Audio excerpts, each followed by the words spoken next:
My point being, now here they are, the so-called greenies are killing the whales. In this interview, Jim Rickards discusses the shortcomings of renewable energy sources such as wind and solar power. He highlights issues such as the environmental impact of offshore wind farms on marine life, particularly whales, due to sonic disturbances. Rickards also shares his experience of building a solar field and emphasizes the limitations of solar power, including its inability to function at night and its dependency on battery storage. He argues that while renewable energy can contribute to the power grid, it is inefficient and unreliable for providing baseline power, which is essential for grid stability. Rickards questions the feasibility of running a power grid solely on intermittent energy sources like wind and solar, emphasizing the need for reliable baseline power to prevent grid failures. Yeah, I agree with that completely, except when the price of gasoline doubles and the price of electricity goes up and there are blackouts and brownouts as there are in California, and whales are washing up on the beach. When they do these offshore windmills, they have to probe the ocean bottom, the ocean floor basically, to see if it'll support the weight. These are 400-foot towers. Yeah. And the way they do it are with these sonic explosions, basically sending sonic shock waves into the ocean bottom to see based on what you get back, you can form some ideas to the ocean bottom whether it will support the windmill or not. Well, these sonic booms are killing the whales because whales and porpoises and dolphins and so forth rely on their own sonar, their own natural signals, and this thing completely destroys their ability. So they don't know where they're going, and they're washing up on the shores of New Jersey, New York, Massachusetts.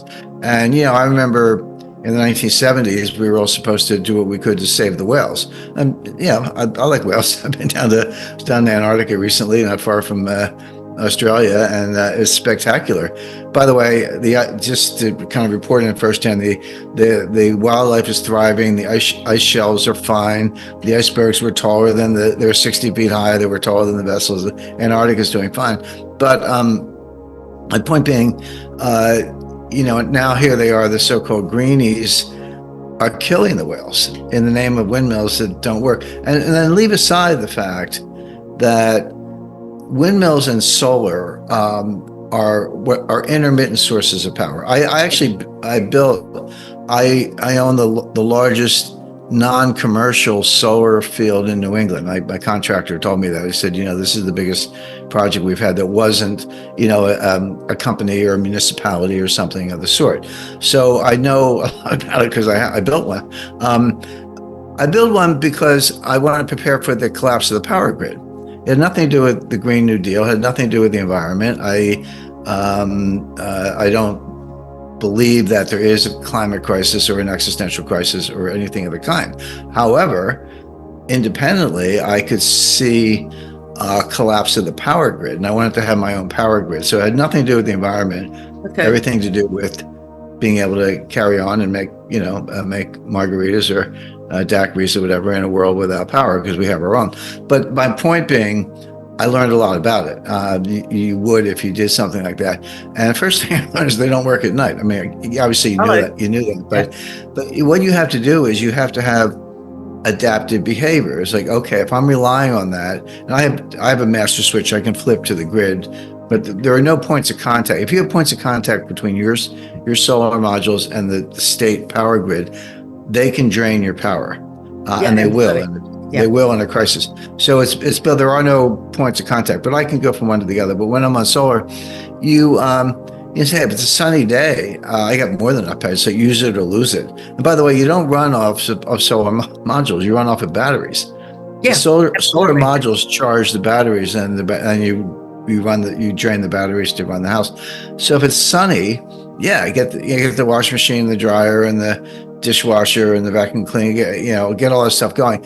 If it's cloudy for 2 days, then dial it down. I just turn the light, be more careful about turning the lights out and so forth. So it works, but at scale it doesn't work. I mean, I have 9 towers that are 9 by 15 feet each, and they're just covered with these 3x5, solar modules. That's for one house, nice size house, but one house. How are you going to run a city on that? How are you going to run a suburban community or a housing development, or et cetera, when on a rainy day when there's no power? You correct. And same thing with the windmills. They don't work when the wind doesn't blow, and if it gets cold enough, they freeze solid, and they're too brittle to actually operate. So, can they produce electricity? Yes. Can they contribute to a power grid? Yes, but very inefficiently. But yes, they can. But by the way, you need enormous battery capacity to store what they can produce on, let's say, a good day, in order to use it later on. But for a power grid, you need what's called baseline power. There's a certain amount of power you need at all times. You can increase it, you can go up or down, you can take it from another grid operator, but it can't go below a certain level. If it does, the whole thing shuts down. The kind of the equivalent of circuit breakers start to shut down, and the whole thing can fail. So how can you run a power grid with a source of power that's intermittent and unreliable?